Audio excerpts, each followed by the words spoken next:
at the Reproductive Care Center in Sandy and Clearfield, Utah. And I'm here to answer any of your questions. So please start ramping up and asking questions on either the Q&A portion or in the comments portion. We're keeping an eye out. And I'm Amy Winter. I am a registered nurse and also the nurse manager of Reproductive Care Center, along with Dr. Maas here. We've enjoyed having her in our practice. So ask away any questions you want answers to. Well, you're thinking about what your questions are, or getting things rolling. I'm going to just go into a little bit of background of, hey, we're planning for pregnancy. What should you think about, and what type of testing might you do, regardless of whether or not you're struggling to conceive or just planning to start trying on your own? And these are what we call standard prenatal labs. This includes checking things such as your blood count to make sure you're not severely anemic. We check your vaccination status for germ and measles, also called rubella, and varicella, also called chickenpox. And that's because these two vaccines are called live attenuated vaccines, meaning they're not safe in pregnancy because it's basically a live virus you've knocked down and killed a little bit. So you could theoretically transmit it to a pregnancy. And the illnesses, if you get them in pregnancy, could be life-threatening to either the mom or the baby. And so that's why we want to make sure those vaccines are up to date. We do infection screening for both individuals involved in creating the pregnancy, whether that's the intended parent or the donor. And then we also check for things such as recessive gene mutations. Each of us carried 2 sets of DNA. We get 1 set from the egg that made us and 1 set from the sperm that made us. And we all carry some sort of abnormalities. And nobody's perfect. Even though my mom told me I was perfect, I have abnormalities. I don't know what they are because I haven't had it tested, but we all carry somewhere between 1 and 5 gene mutations. And really our biggest concern is if the egg source and the sperm source both carry the same recessive gene mutation. Now, if you think back to like biology in high school or college, and you had to draw those darn diagrams and figure out who was passing what down. If both the egg and sperm carry the same mutation, then if you think about those diagrams from way back when, you have about a 25% chance, or 1 in 4 chance, that both the egg and sperm will pass that mutation down to the same embryo, and the embryo will be affected with the illness. So we do recommend screening prior to trying to conceive or prior to treatment because it may modify how you plan to approach treatment. I don't know about yourself, Amy, but I've definitely seen patients that once they get the test results back and they find out how severe it is, they change their mind. Yeah, definitely. And we do recommend it to all of our patients. It's not required, but it's definitely something that you want to investigate. It can either be a simple blood test or it could be a saliva test where you just spit in a tube. It takes usually about 2 to 4 weeks to return, depending on where you're getting the test done at. And this is something that you could do with an infertility office such as Reproductive Care Center, or you could do this with your general OBGYN just while you're trying to get plugged in, or even in anticipation. We do advocate that patients plan a just routine gynecologic visit. If you're planning to stop condoms or an IUD or birth control tomorrow, you should meet with your gynecologist to plan for pregnancy as well. And this kind of testing is prenatal testing. So a lot of infertility testing isn't covered by insurance, but we do see more and more that these kind of tests are covered. Absolutely. It's standard billing under procreative planning. So thank you for bringing that up, because I know a lot of people have concerns about how much it's going to cost for them to have this testing done. Now, if we shift gears a little bit, let's talk primarily about the diagnosis of infertility and who should maybe come see us. So number 1, if you're not having regular menstrual cycles, not ovulating an egg, so definitely need some help trying to figure out what's going on and help get that egg out. Or if you have any severe medical problems or gynecologic problems, those are individuals who should come and see us. And then infertility is technically diagnosed as a year of unprotected sperm and egg exposure without pregnancy. We do think about doing an assessment sooner after age 35, just because fertility is really strongly tied to egg age and egg quality. And then maybe even sooner if you're approaching your later 30s or early 40s, just because we want to make sure that we are assessing you and not having you invest a large amount of time and emotion into something if we need to help in any way. And can you talk a little bit about the tests that kind of diagnose the egg reserve, egg quality? Are those things that we can test for? Yeah, absolutely. That's something that can be done either with your regular gynecologist before you come to our office, or it's absolutely a component of our standard infertility assessment. Individuals with eggs are born with every egg they'll ever have, and the quality and quantity of eggs decline over time. Everybody declines at different rates. Some start really high and decline really quickly. Some start low and decline really slowly, and vice versa. Quantity, the test for quantity quality, excuse me. The test for quantity exists, which is an ultrasound where we look at the ovaries. We count the number of small black circles called antral follicles on the ovaries as a relative assessment of either high, medium, or low egg supply. And it gives us a rough estimate of how many eggs we might be able to get with our fertility treatments. We also can tests that we can do. What was that? Blood tests that we can do as well? Absolutely. Other tests are blood tests, and that can include hormones such as anti-Mullerian hormone, which is produced from the ovary, or the FSH produced from the brain in conjunction with estradiol produced from the ovary. Or you can use the panel called an ovarian assessment report. And this is one that is a mathematical algorithm using both the hormones from the brain to give us a relative assessment and overall assessment of egg supply as well. Now, quality is a little trickier. It's tied primarily to egg age, and we don't have like a blood test or an ultrasound or a spit test or something, unfortunately, to give us a good quality versus bad quality.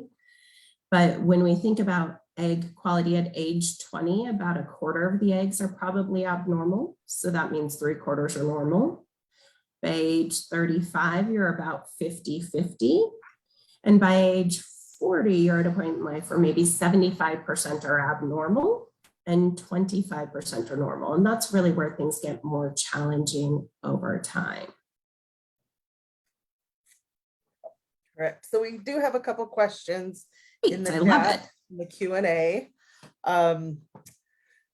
So we've kind of gone over some of the support that we do offer. We've got a question in the chat that says, what kind of support do you offer patients just starting out? The initial consultation kind of goes over the medical history, and then we kind of assign these tests, order all of these tests that Dr. Maas has been talking about. And then from all of those results coming back to us, you go back and follow up with the doctor and come up with a treatment plan based on your results. And I'm picking up another question here from two chicks. I love it. This is fantastic. And I don't love the word true family. A true family is what you make it of it. So I'm trying to kind of understand exactly what your question is. I hope I'm answering it okay. But, you know, a family is what you make of it. When I think of two partners trying to build a family as an intended parents that both have ovaries and both have eggs and both have a uterus, then when you're meeting with me for the first time, I'm taking a history from both intended parents. I'm reviewing your medical history, your medications, your family history. And then I'm also talking with you about your goals. How many children do you want? Whose eggs do we want to use? Whose uterus do we want to use? Do we want to use a combination of both? Are we planning to use a known sperm donor or a non-identified sperm donor? And in what order are we building our family? And then very often we're starting off with that egg supply testing for both individuals, which may further delineate who the best candidate is to go first if you're both planning to be biologically involved in your family building. And that may also help guide us about, you know, is someone healthy and safe to carry a pregnancy, or do we have other gynecologic or general medical concerns that may push us in the other direction where the other individual carries a pregnancy? So from my perspective, it's a general assessment medically, but also an open discussion on what's best for each individual or each couple building their family, and what parts and pieces do we need to add to the equation to help build the family. Correct. And we talk about partners. We also treat single. I did IVF as a single by choice parent, use donor sperm and have a beautiful daughter. So you can make your family out of whatever you want. And to be honest, I've never had anybody using donor sperm, donor eggs, donor embryos, a surrogate. I've never had someone go through fertility treatment with the assistance of some other biologic entity that has come back and said this didn't feel like their child. Everybody's incredibly fulfilled. I'm sure you can speak to that more than most, Amy, but just beautiful, loving families. Yep. Excellent. Yeah, very lucky that we have this science that can help us get to that point. Absolutely. Keep the questions rolling in. Otherwise, we'll start talking a little bit more about that primary assessment when you show up for your first consult. We talked a little bit about eggs to see where our egg quality and quantity are. And we also need to find sperm. Never created a pregnancy without it, so we need both egg and sperm to build a embryo. So sperm we assess about 2 to 5 days after the previous ejaculation. We know that after 5 days, sperm is built up in the reproductive tract. It's started to die off and the quality is lower. And so an assessment after, like 5-10 days is not as good of an assessment of optimal sperm as something between that 2 to 5 day range. What that also means is if you're trying at home, please don't save up. Saving up does not help you. Don't wait like, I'm saving up for 2 weeks, because everything that's at the front of the line is going to be dead, and dead sperm don't create a pregnancy. When we look at sperm, we look at the volume of fluid that is released, and then we put that fluid underneath of a microscope, because individuals can have an erection, they can orgasm and release fluid and actually not have sperm in that fluid and not know about it unless I'm putting it underneath of a microscope to identify the sperm. We count how many million sperm there are per milliliter. We look at the percent of them that are swimming, because sperm has to swim from the top of the vagina through the cervix, through the uterus, and then all the way to the far end of the fallopian tube to meet the egg. So if you think about most of us, we all thought in high school that fertilization occurred in the uterus, but it's actually, the uterus is like the halfway point on the way out there. So sperm has to swim a long way, and it has to be able to swim pretty well. I kind of joke, we want the Michael Phelps swimmers. We don't want the ones that are flapping around in the kiddie pool with their water wings spinning around, chasing their own tail. Those aren't going to make that long swim to get to the egg. And then we also look at the morphology or shape of sperm as an indicator of the function. Can it potentially get into the egg? And it takes thousands of sperm to get a single sperm into an egg. Our eggs, interestingly, have shells on them. And sperm have little hats on them called the acrosome, and this is full of enzymes, and they bind to the shell of the egg, and then the hats dissolve and the enzymes are released, and they dissolve the shell so that they can get a single sperm into the egg, which is really cool. I mean, to think that human eggs have shells as well, and human embryos have shells, we're not that distant from our animal kingdom ancestors. And what kind of things can a guy do to help with his sperm quality? Main things that we think about are living a healthy life. We know that tobacco and marijuana can impair sperm quality. Additionally, we know that external testosterone or androgens act like male birth control. So if you're getting testosterone externally, then your brain's like, hey, I have testosterone, and it stops telling your testicles to do their job to produce testosterone. And you have to have testosterone produced from the testicles in order to produce sperm. So any type of external testosterone or bodybuilding supplements is going to impair your sperm function and your sperm production. And if you've been on that for a very long time, sometimes the testicles don't rebound and they can't really get you more sperm. And we do see that a lot. Yeah, unfortunately we do. It helps the libido, but it doesn't help the other side of that. And unfortunately, I think a lot of individuals that are started on testosterone don't understand that potential side effect. Nobody mentions it. And it's really tough because people that are on testosterone feel great. They've got a lot of energy, they're building muscle, they're active, and it's really hard to change things and try and get a different medication and wait for the testicles to kind of start kicking in. And then on the flip side, what can women do? We get a lot of questions about diet and different things that women can do to help, with their eggs. The quantity is not going to change, but what kind of things can women do? Yeah, as far as quantity and quality, unfortunately, anything that you've ever been exposed to in your entire life is going to impact your quality and quantity. Again, healthy living, so exposures to toxins are going to damage both egg quality and quantity, as well as sperm quality and quantity. These are things like tobacco, marijuana, drugs. Other things that you don't have control over, like chemotherapy or radiation, if you've been exposed to that as a result of other medical conditions. And then make sure that you're maintaining a healthy diet. You want to have the building blocks for your hormones. And the basic building block for every hormone is actually cholesterol. And if you have too little of it or too much of it, then things are out of balance, and that certainly can impair or impact your quality of eggs. And then time, really, if you're thinking about building your family, time is the most significant component. So if you're not ready, that's fine. I froze eggs when I was in my early 30s. I was not ready, and I was weary that I'd be in my mid 40s and things would be challenging. And all of a sudden I'd want to have my family and have children. And so I put my eggs in the freezer. And Can we talk a little bit more about fertility preservation and what Absolutely. can be done there? There's a lot of options for fertility preservation and a lot of indications. So what I alluded to was what we call elective or social fertility preservation. And it's because people know that time is of the essence.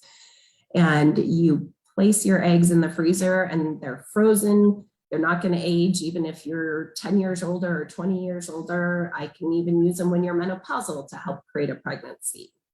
And they're going to have the reproductive potential of the age at which they're frozen. Theoretically, they can be frozen indefinitely. The technology dates back to kind of the early 2010s. So we don't have like 50 years of data, but theoretically, they should be able to be frozen. Other indications are for things prior to medical treatment that may render someone infertile or subfertile. So things such as chemotherapy or radiation or surgery where you're removing an ovary or testicle, or treatment for underlying gynecologic conditions, or for individuals that are in transition from one gender to another. They often elect to do fertility preservation prior to hormone therapy. Even if it's something after hormone therapy has been initiated, it's okay to try and do fertility preservation after hormone therapy as well. It just may be a little bit of a modification for the fertility preservation protocols. So a couple other questions in the chat now. After having a first child, how long should they wait to start trying again or have another child? The recommended interpregnancy interval is 18 months to reduce the risk for maternal complications and fetal complications. I would say, 12 months is where the risk starts to be leveling off.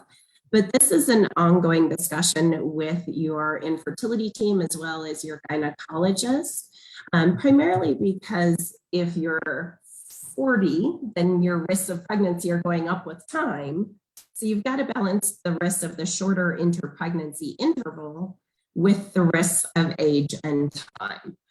So, we're talking generally in the 9 to 18 month range. Anything less than that increases your risk for preterm delivery, placental insufficiency, failure to grow, NICU admission, fetal death. And so we want to make sure that we're happy with our first baby and healthy, but we're also happy and healthy with our second baby. You had mentioned talking to your infertility doctor, reproductive endocrinologist, and your OB. The question here is just what are the pros and cons of going to an REI versus an OB-GYN? Yeah, and a lot of people don't know exactly what an REI is. So in my education, I have been through 4 years of undergraduate school, and then I took a scenic detour for a master's degree, and then did 4 years of medical school, followed by 4 years of OBGYN residency, where I was trained in the basics of OBGYN, labor and delivery, pap smears, general gynecologic surgeries, and could practice as a general OBGYN right now if I would like to do so. I'm board certified as a general OBGYN. The difference between myself and a general OBGYN is that I've then gone on to 3 additional years of training in reproductive endocrinology and infertility, where I'm learning more about the infertility component, the assessment and treatment of infertility, subfertility, or fertility preservation, or family building using donor gametes or biologic components. And that additional training allows me to really just focus my efforts on helping people build their families or preserve fertility for the future. There certainly is good information for your general OBGYN to get started. They've heard of infertility, but they haven't had that extra education. So I'm sure I've been in school as long as half of you have been alive that are listening today. You don't look old enough to be. You're too kind. To have all that under your belt, but you do. Can you talk a little bit about, say somebody wants to have a daughter, they have a few boys and they want to have a little girl. What options do they have there? So definitely can choose to undergo fertility treatment for what we call family balancing. And it's not necessarily that if you have 2 girls and you want a boy. There are some people that have 2 girls and want a 3rd girl, or however they want to balance their family. Or if you have genetic diseases that are more at risk for an X chromosome versus a Y chromosome, sometimes people choose to build their family genetically from that component. In order to do gender or chromosomal gender selection, meaning XX or XY, that does require IVF, where we stimulate the ovaries with hormones that are a pharmacologic mimic of what the brain naturally releases over about 2 weeks, just like it happens in nature, just higher doses of the hormone. And we're seeing you every couple of days for blood work and ultrasound. And then you have a minor procedure where you're asleep and don't feel anything, and we remove the eggs from the ovaries. We then take sperm and egg and place them together in a petri dish and grow these together to a stage called a blastocyst. And a blastocyst is an embryo that has 2 distinct areas. It has an outer area that becomes the placenta called the trophectoderm, and an inner area that becomes the baby called the inner cell mass. We do a little biopsy using lasers, not dolphins with lasers, but lasers. And we trim just a couple of cells from that area that becomes the placenta. We leave the part that's the baby alone. We don't biopsy baby, but we do trim the area that becomes the placenta, and we send those cells off for DNA assessment. And it tells us not only the chromosomal component, meaning XX or XY, it also tells us if they're balanced. So do you have an extra chromosome 21? This is commonly called Down syndrome, or an extra chromosome 13 or 18, Edward and Tau syndrome. And these are things that are potentially compatible with life, but impair quality of life. Or do you have a missing chromosome 2 or an extra chromosome 7? Things that we actually just don't even have names for because these are not compatible with having a healthy live birth. And if we had transferred that embryo into the uterus, it would be very unlikely to yield a pregnancy, or if it was a pregnancy, it'd be very likely to be a miscarriage. You talked earlier about the genetic testing. So if two partners had the same positive mutation, what can be done to avoid that? The same type of genetic testing, we're taking that little biopsy of the cells from the area that become the placenta, and we send that off to see, does this embryo carry both mutations, or does it only carry one, or does it carry none? That can be in conjunction with the karyotype or the chromosomal assessment. This is called genes. Genes are a small component of a chromosome. So if you want to see both, you have to decide to look for both. If you just do the global chromosomal testing, that's not going to tell you on the very microscopic level the genes. So does everybody with infertility need IVF? What are other options? Goodness, no. Actually, thankfully, the most common thing that people need is lower technology treatment. So I kind of think of things as low technology, high technology, and then third-party reproduction. Low technology could be things like medications to help get an egg out. If you're not releasing an egg, you're not going to get pregnant. So maybe we just need to get the egg out and give you a chance to try and achieve a pregnancy. A lot of the patients that have been told they have PCOS kind of fall under that. Correct. Yeah, PCOS is polycystic ovarian syndrome, and one of the central hallmarks of this is that individuals do not ovulate or release an egg monthly. And it's actually the release of the egg that changes the hormones and what brings about the period if you're not pregnant. If you ovulate an egg, you essentially have two outcomes, period or pregnancy.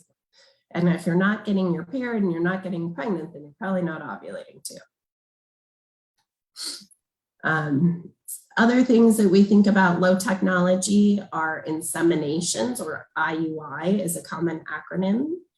This is something where we take sperm, we wash it, we basically get rid of the slow dead ones and get the healthy, more motile sperm concentrated in a small amount that then is placed into the uterus, giving it a halfway point to the fallopian tube. So that's really trying to help with male factor infertility. Or in conjunction with the medications, we use that for tubal factor infertility or unexplained infertility, which honestly, I think is one of the most challenging diagnoses. To come in, 20% of infertility patients have what we call unexplained infertility. You have sperm, you have eggs, you have tubes, you have a uterus, you're not getting pregnant, you've been trying, and I don't have an answer for why. But what it means is that I need to treat both the sperm component and the egg component, and hope that when I'm releasing more eggs that I'm getting one on the left side, one on the right side. So I'm testing out both of the tubes and we're getting to the right combination that's going to be your pregnancy. That is what I would consider low technology treatment. Higher technology treatment is where you're doing things like IVF. You're taking the eggs out of the body and you're putting sperm and egg together in a petri dish and then putting that back into the uterus. And then third-party reproduction is where you're using either donor eggs to create a pregnancy, donor sperm, donated embryos, or having someone carry a pregnancy for you. The kind of common term is a surrogate, but the medical term we use is a gestational carrier. So another question in the chat, what are some of the things that should be considered in determining which practice you're going to go to? I think number one is comfort, right? This is definitely a challenging journey for anybody. We know that the diagnosis of infertility carries equal emotional burden to a diagnosis of cancer. I just want everybody to sit with that for just a minute and think about that. And think about the grace that you give people with a diagnosis of cancer, and give yourself that grace, because this is challenging. You have to find someone that you feel comfortable with, that you feel heard and you feel valued, and that you trust to take you through this journey, because there is a significant component that is just relationship and trust. Again, 20% without an answer, you've got to trust that your physician who's making recommendations for you has your best interests and the scientific data.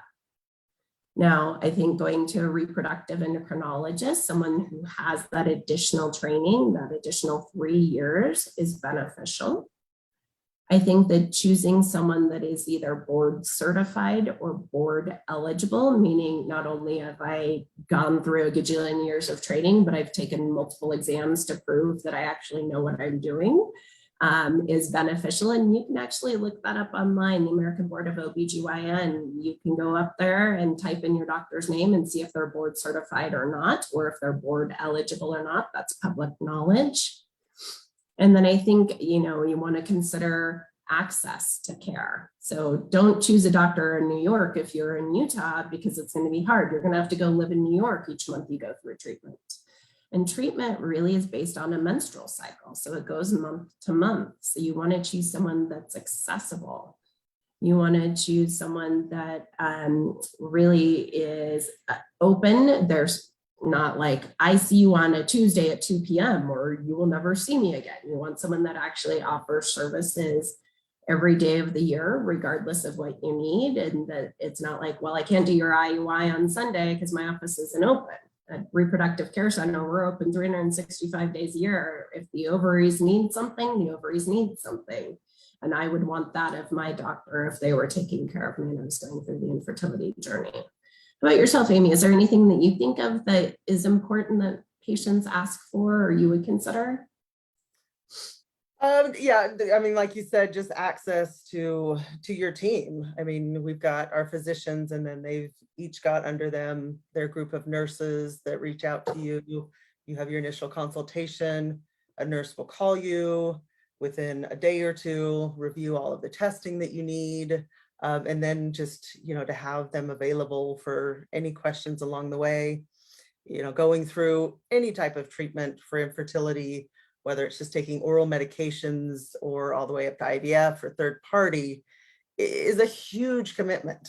It takes a lot out of your life, your time, your energy, your, everything. It's a huge commitment. So you need to be able to give yourself to us and entrust, us to take care of you and feel comfortable with the people that are doing that for you.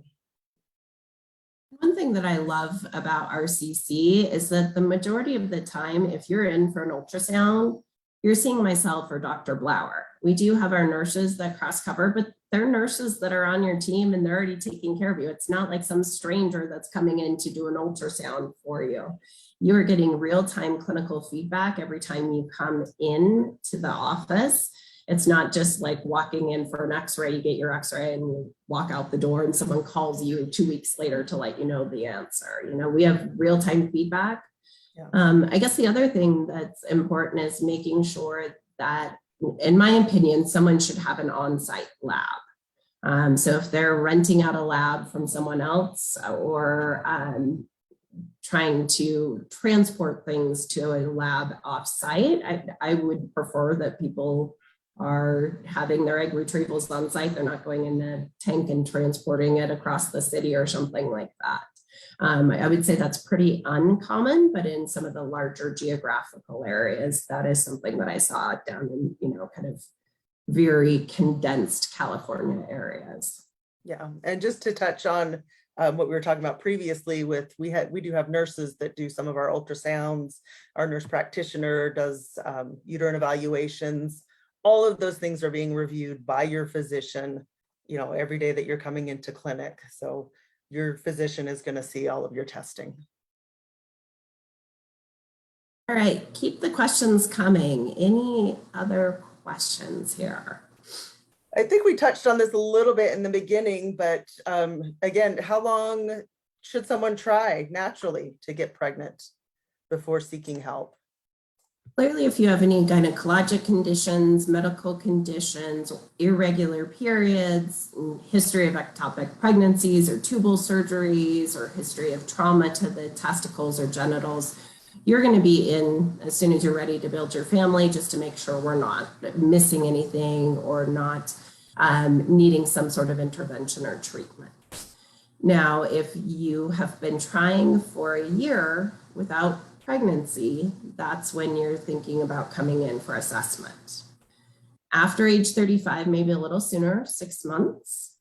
And in your 40s, you may come in preemptively, try for a month or two and then come in, or just come in preemptively. There's also some data suggesting that 80% of pregnancies are achieved within the first 6 months of trying. So I think it's reasonable to think about doing some sort of assessment. Hey, do we actually have sperm? Is there an opening in the fallopian tubes? Maybe even a little sooner. The caveat to that is infertility by insurance definition is strictly defined as 12 months, unless you're over age 35. So even if you have infertility insurance benefits, if you are under 35, they often wouldn't cover the testing until you've been trying for a year.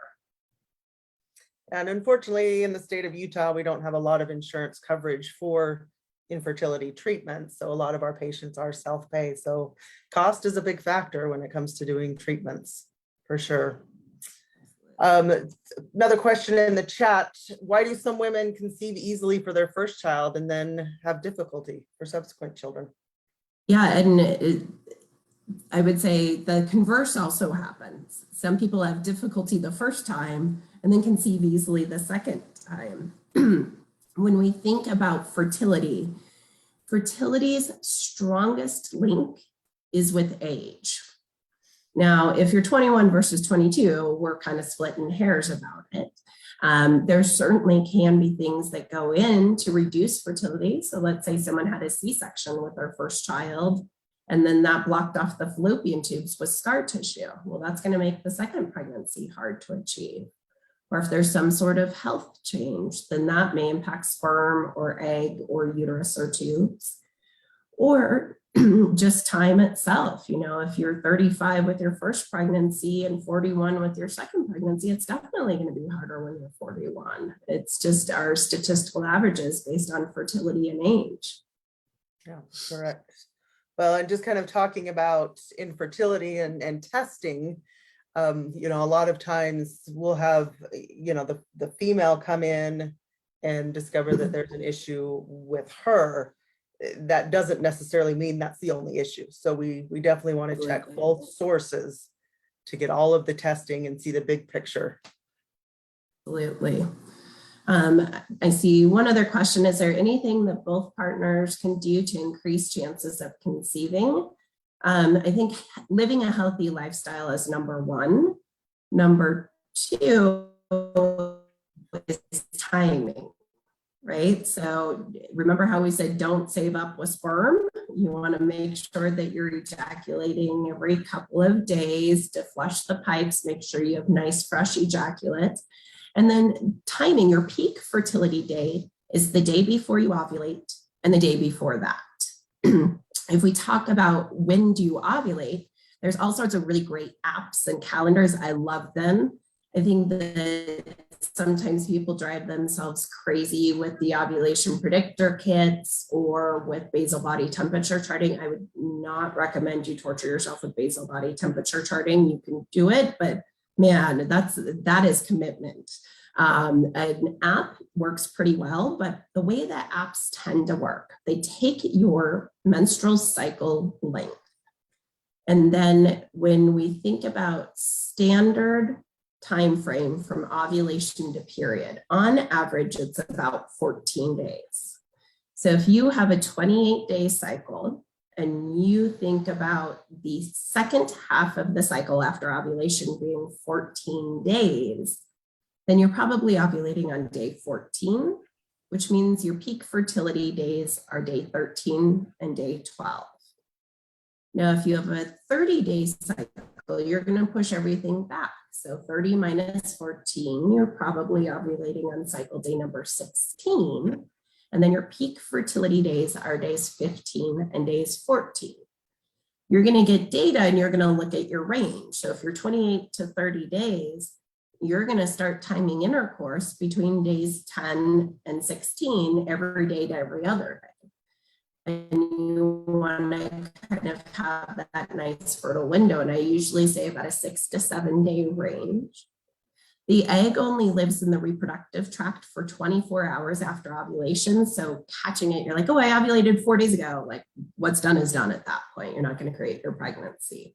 So really just working on timing is going to be the peak thing that you have control over. And then living a healthy lifestyle and avoiding toxins, trying to maintain your BMI, eat a good diet, exercise. Recommendations are for 150 minutes of activity per week. And you can be a weekend warrior and do it all on Saturday, or do 30 minutes a day, 5 days a week.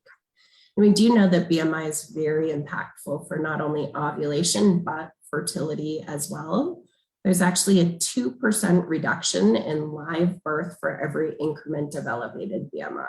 So weight is important, and that is hard, but it is something that you actually have control over versus age that you don't. And you mentioned cycle day several times when you were talking about that.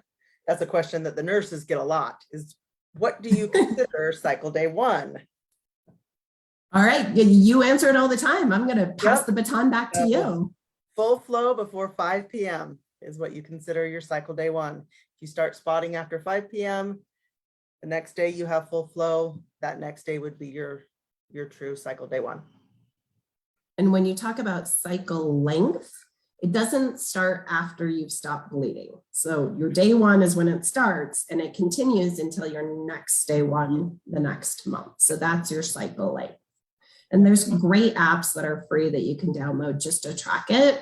It's awesome. Every time I do a consult, I was like, when was your last period? And they're like, hold on, let me pull up my phone. Everybody's on their phone.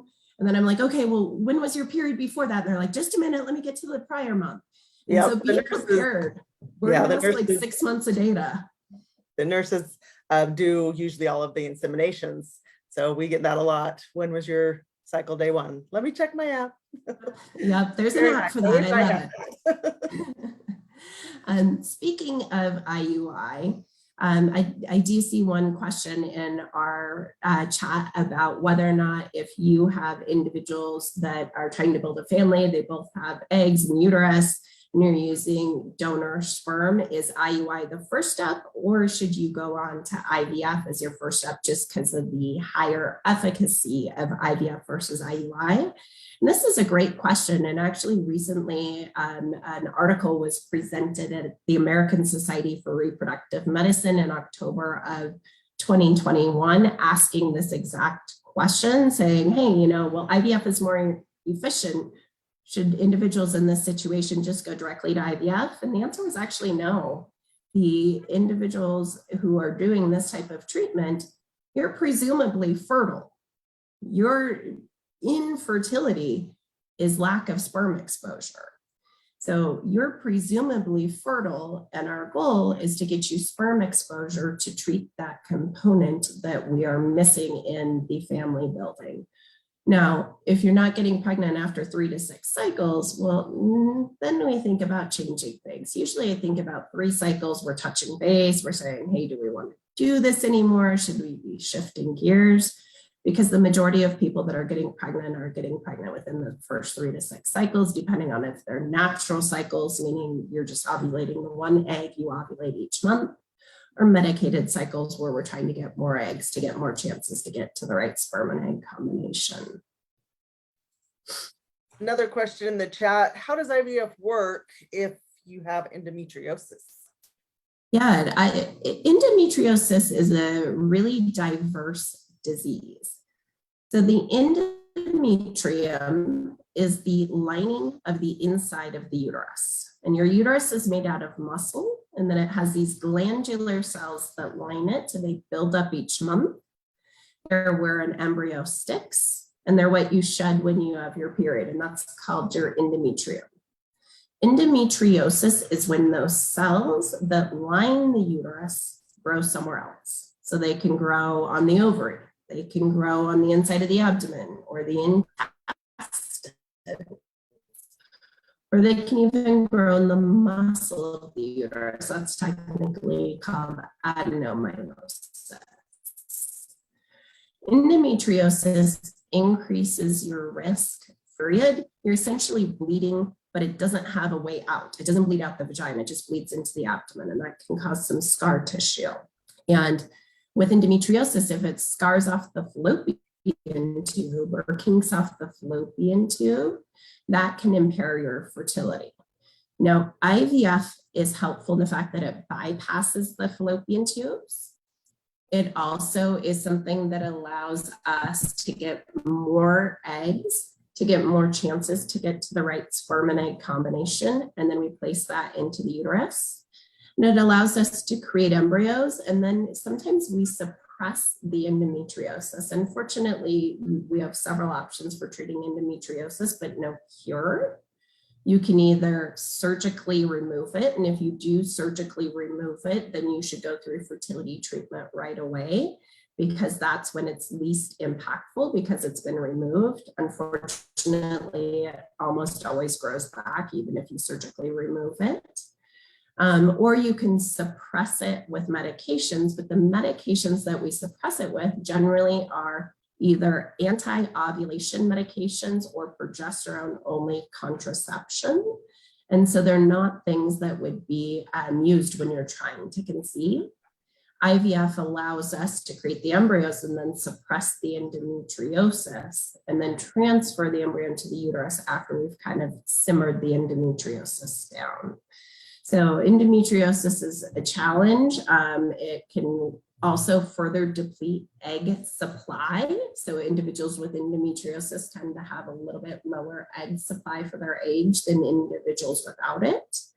And it can form large cysts that may make it more challenging to get to the eggs or get to the ovaries as well.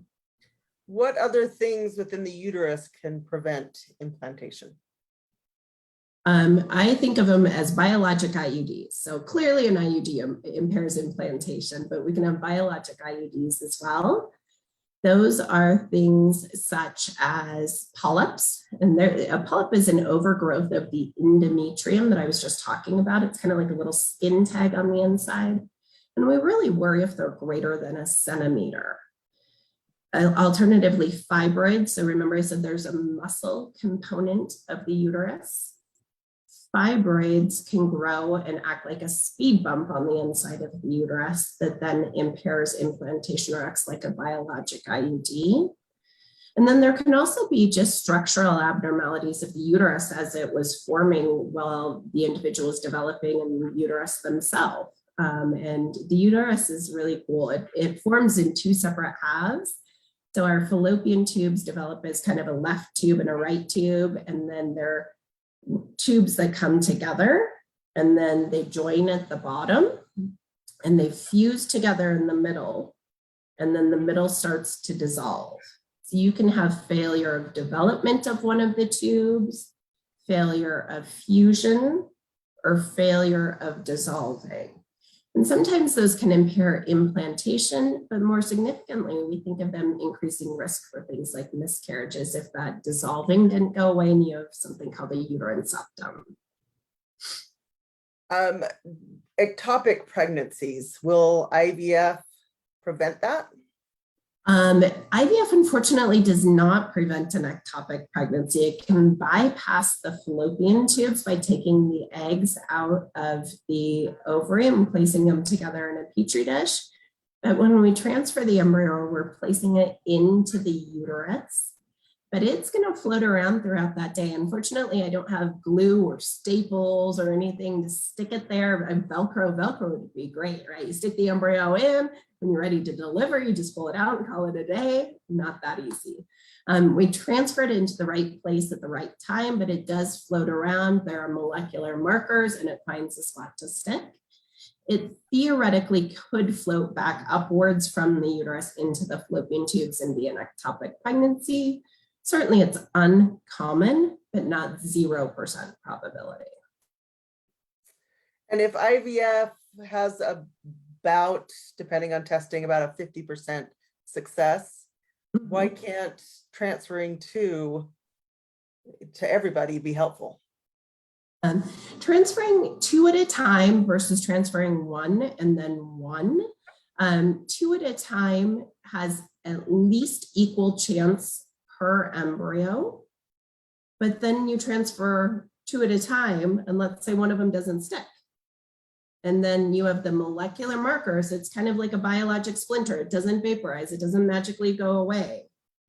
Your body sends your immune system in to get that little piece of dead tissue and remove it. And that can impact the other embryo. It can reduce your pregnancy rate, your live birth rate. And even if that does become a singleton delivery, we know that from our vanishing twin studies, that things that started off as 2 and became 1 still have higher complications than things that started off as 1.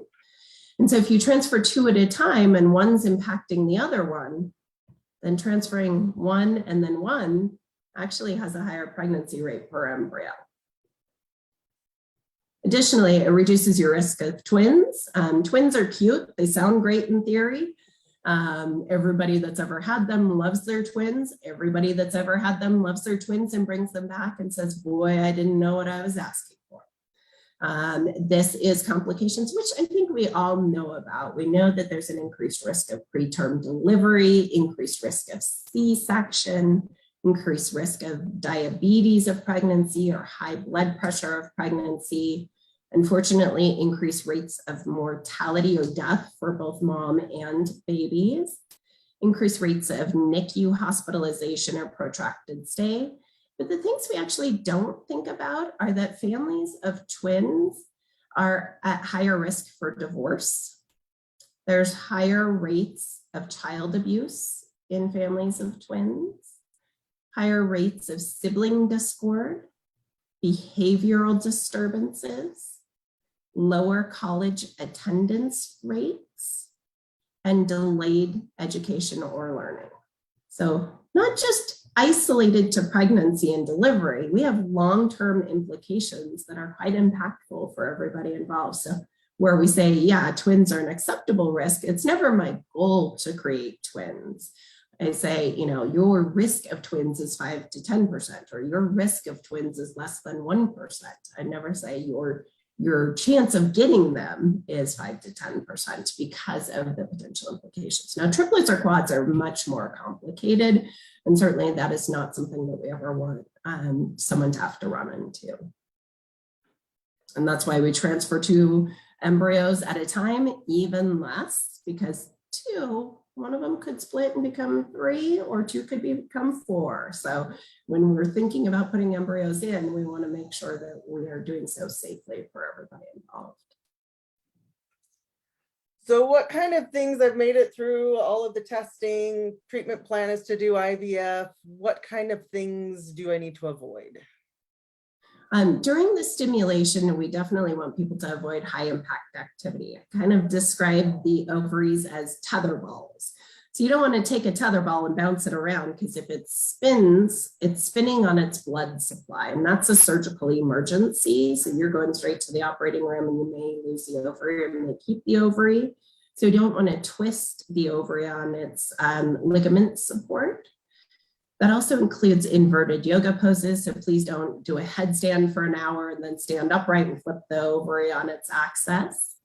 We also have you avoid sperm exposure while you're undergoing stimulation, because sperm exposure, let's say, for surgical access, there's a big blood vessel and I can't get to a whole ovary.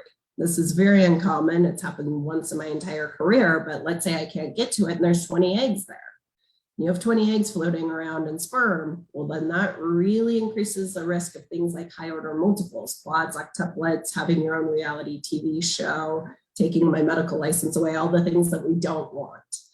Right. Additionally, intercourse does actually move the gynecologic organs quite significantly. So we do recommend outer course only during stimulation. And then you want to avoid things like blood thinners unless they're prescribed by your doctor. Don't want to be drinking or using any sedating medications the night before the morning of your egg retrieval, because we're going to give you anesthesia, keep you asleep, keep you nice and comfortable. So we don't want anything that's going to be mixing with that anesthesia. Anything you can think of that we counsel people about not to do during IVF? I'm sure I covered some of it, but there may be something else that we think of. Yeah, I think you covered most of it. All the things to avoid, you know, and all the things to do, you know, the healthy diet, normal exercise, all those kind of things are definitely very helpful. And then, of course, for individuals providing sperm, we don't want you to ejaculate the morning before the specimen that you're supposed to give us. We want a specimen that's built up in the reproductive tract for at least 24 hours. But please don't, again, leave it longer than 5 days, because that could also impair quality. And then with sperm sources, also avoiding like saunas, hot tubs, those kind of things. Don't cook the testicles. Yeah. Another question the nurses get a lot when preparing for either an IVF cycle or an FET cycle is, how long am I going to have to stay on my progesterone? So we start a progesterone supplementation after leading up to a transfer. And if pregnant, that continues through 10 weeks of gestation. So it is a good amount of time. And injectable progesterone was kind of the only option when I did IVF. So it is doable. There are other options for vaginal as well. And when we transfer an embryo, just to reassure people, you're already quote unquote 19 days pregnant, because pregnancy is delineated by a last menstrual period. And so if you think back to cavemen, cavewoman days, how did we measure a menstrual cycle? It had to be by a period. We didn't know ovulation, we didn't know conception or anything there. So technically your gestational age is measured by last menstrual period, even if you didn't have a period leading into it, even if your period was like 4 weeks before and you were on some sort of medication. At embryo transfer, you're essentially 19 days pregnant. That's the 2 weeks leading up into ovulation plus 5 days of embryo development if it's a blastocyst transfer. Always confusing. Yeah, very confusing. Yeah. Especially when people are trying to plan out their due dates and things like that. They're like, oh, I have a big wedding. Can we figure out how to not like travel cross country during this time? And I'm like, wait, we got to take these 19 days into consideration. Yeah, definitely. Any other questions? I don't see any on the panel. Let's give it just a few more minutes. Is there any closing remarks that you want to make, Dr. Maas? I thank everybody for their time, and I hope you've at least gotten the general sense that we're not scary, we're good people. I know it's scary to come into the office. We know that a good percentage, I think up to a third of patients actually never make it to their first appointment, because you make the appointment and then it gets intimidating and then you don't show up. And, you know, we're here to partner with you. We're not gonna, you know, push IVF on you the second we see you. We're gonna learn about your family goals. We're gonna learn how big you want your family to be, how you perceive you building that family, and then work within your comfort level and your constraints to help you build your family in any way we can. Yeah, and going through the initial testing and just kind of understanding why you're having these issues, I think is a big help for a lot of people, just to understand. Takes about a month for the initial testing for most individuals, and then treatment again month by month, because we have to follow that darn menstrual cycle. All right, any last questions?